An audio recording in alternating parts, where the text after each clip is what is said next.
Welcome back. Millions of Social Security recipients will see an increase in their 2024 benefits. Now this afternoon we have Erin Thompson from the Social Security Administration with us to break it down. So every year about this time of year the announcements made. Last year we had a really nice increase of 8.7%.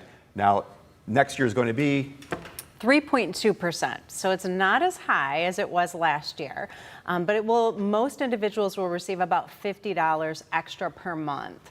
The cost of living is determined by the CPIW wage index that the Bureau of Labor Statistics put out. And I do encourage everyone to go to socialsecurity.gov to see all of our updates for 2024.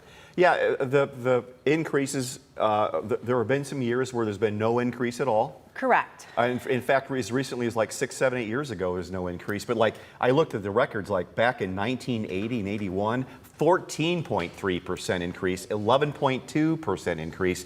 But we're going through a bit of inflation right now. So, I mean, that's just part of the deal. It is part of the deal. It is part of the deal. So the important thing to know is everyone will be getting this increase that receives Social Security and SSI.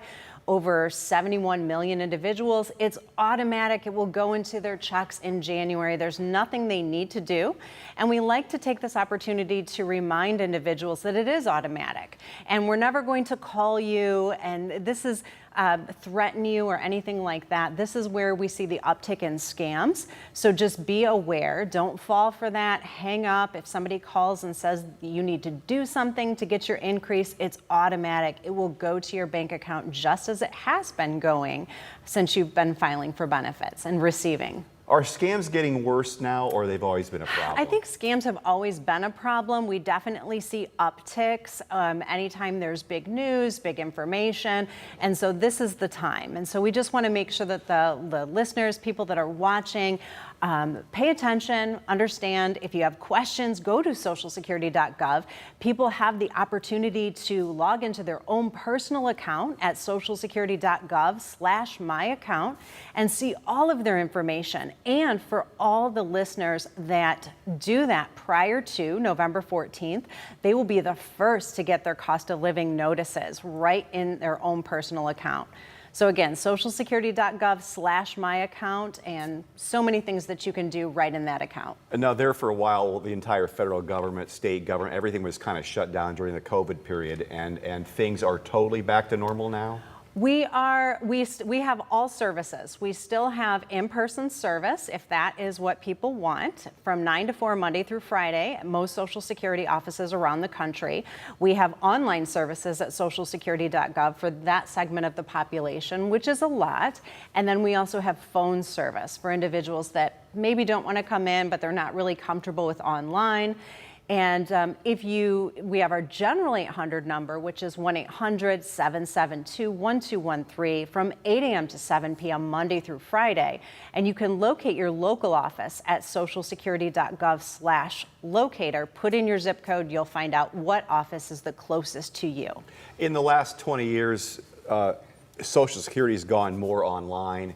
And I know a lot of senior citizens are affected by this, and some seniors aren't even online. They don't even have a web account, and it's a mystery to them. They like to do it the old-fashioned way by hand. Are they still doing it that way, too, to allow for that? That's why we still have in-person service and phone service for those individuals that do not utilize our services online. But you'd be surprised. More and more people are using our services online. If you use even basic online banking, our website is pretty easy to navigate. Oh, absolutely on that. How have things changed in the last 15, 20 years as far as the perception of Social Security? That's a great question. I think more and more people are interested in Social Security. I think it's more important now than ever, really. And so that you can see what's available to you. Again, I encourage people to go to their socialsecurity.gov/myaccount. But I think people are really touched about with our organization. You see more and more people that are living longer and longer. Sure. More individuals that become disabled. Again, we're paying over 71 million checks a month. And so I think people are getting more excited about our program. They're getting more interested. They're checking and seeing what's available for them. Because previously you'd see a lot of these pensions and things, and a lot of places don't have those anymore. And so really we have to plan better. And Social Security was never intended to be 100% of anyone's retirement income, but it is an important part. From my experience with it, it's been very seamless and very easy to navigate. It just seems like it's a well-run organization. Well, that's great. For a federal government. That's great. That's great. We appreciate that. And I do want to make sure that people are aware. We have about 50% of our people come into the office for two basic things: to replace their Social Security card and to get a benefit verification or a proof of income. They can do that right in their account online at socialsecurity.gov/myaccount as long as they are age 18, have access to email, and have a U.S. mailing address. Saves them so much time. But something that we recently started is you can go online and request an appointment for a Social Security card if you cannot replace it online. And so that saves you some time because you're not sitting in the waiting room for such a long time. Erin Thompson, thank you so much for coming in today. Thank you. We'll be right back.